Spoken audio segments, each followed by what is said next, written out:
নমস্কার বন্ধুরা, স্বপ্নপুরী একটি ব্লগে তোমাদের সবাইকে স্বাগত।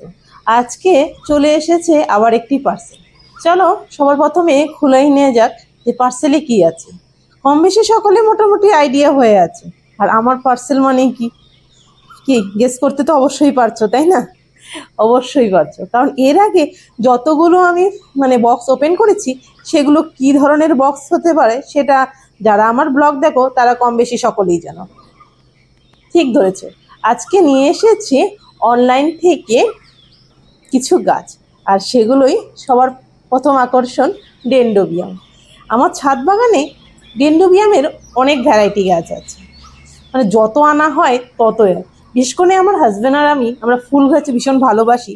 অবশ্য তোমাদের বলে রাখি, এই গাছগুলো আমার হাজব্যান্ড কিন্তু অর্ডার করেছে, আর প্যাকেজিংটা খুলছি আমি, কারণ হচ্ছে ও এসে আমাকে দিয়ে দিয়েছে, বলেছে যে এবার দেখো গাছগুলো কেমন হয়েছে। বা অবশ্য যখন অনলাইনে আনা হয় তখন আমরা দুইজনেই ডিসাইড করি কোন কোন ফুল গাছগুলো আমাদের আনতে হবে বা কোন কোন গাছগুলো আমাদের ছাদ বাগানে নেই সেইভাবে। তো আজকে চলে এসেছে, গাছগুলো দেখে একদম ভীষণ মনটা ভালো হয়ে গেল। গাছগুলোর পজিশনটা এত ভালো আছে, ফার্স্ট টাইম মনে হচ্ছে যতগুলো অনলাইন থেকে গাছ এসেছে তাদের মধ্যে এই গাছটা এই গাছগুলো সত্যি খুব, দেখতেই পাচ্ছ একদম সবুজ। অনেক সময় প্যাকেজিং করে দূরের থেকে আসে, সব গাছ ঠিক মতো থাকে না, কখনো কখনো হলদেটে হয়ে যায় বা একটু শুকিয়ে শুকিয়ে ভাব ড্রাই হয়ে যায়, কিন্তু এই গাছগুলো এত সুন্দর হয়েছে বলার মতো না। প্রত্যেকটা প্যাকেজিং এত সুন্দর, পেপার দিয়ে মুড়িয়ে রেখেছে। তারপর গাছগুলো যখন আমি খুলে দেখছি এত তরতাজা, মনে হচ্ছে যে এখনই বাজারে বা আমরা ফুলের নার্সারি দোকানগুলো থেকে যে কিনে আনলাম। তোমাদের বলে রাখি, এই গাছগুলো কিন্তু প্রত্যেকটাই কেরল থেকে এসেছে। অবশ্যই তোমাদের দেখাচ্ছি, এগুলো হচ্ছে প্রত্যেকটা অর্কিড গাছ, তার মধ্যে ট্যাগ দেওয়া আছে। যেই গাছগুলো আমাদের ছাদ বাগানে নেই সেগুলো। ছাদ বাগানে আমরা বিভিন্ন ধরনের গাছ লাগিয়েছি, তাদের মধ্যে অর্কিডটাই সবচেয়ে স্পেশালি, কারণ এই গাছগুলো আমাদের ছাদ বাগানে অনেক আছে।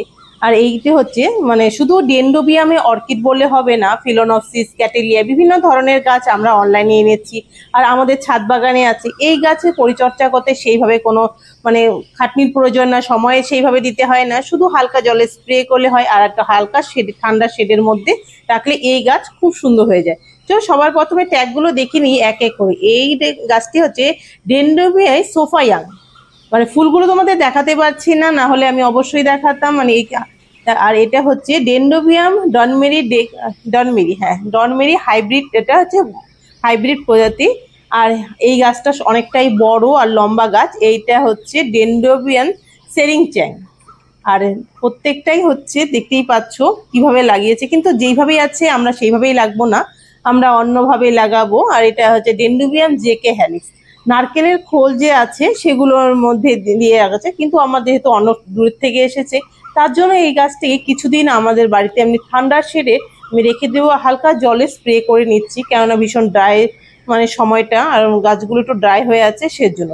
আর এগুলো আমরা অবশ্যই লাগাবো চারকোল, ঝামাইট, ক্লে বল, যেসব গাছগুলো দিয়ে আমরা লাগাই।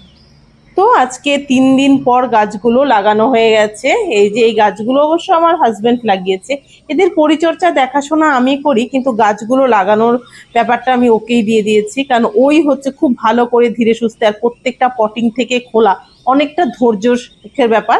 তো ওই গাছগুলো লাগিয়ে নিয়েছে। তা এগুলো হচ্ছে হ্যাঙ্গিংয়েও দিয়েছি, যে এবার হ্যাঙ্গিংয়ে ঝুলিয়ে রাখবে। তো বলো, গাছগুলো আশা করি সকলেই গাছ লাগাবে এবং ভালো থাকবে। আর ভিডিওটি ভালো লাগে থাকলে অবশ্যই লাইক, শেয়ার এন্ড সাবস্ক্রাইব করবে ও পরিচিত বন্ধুদের সাথে শেয়ার করবে।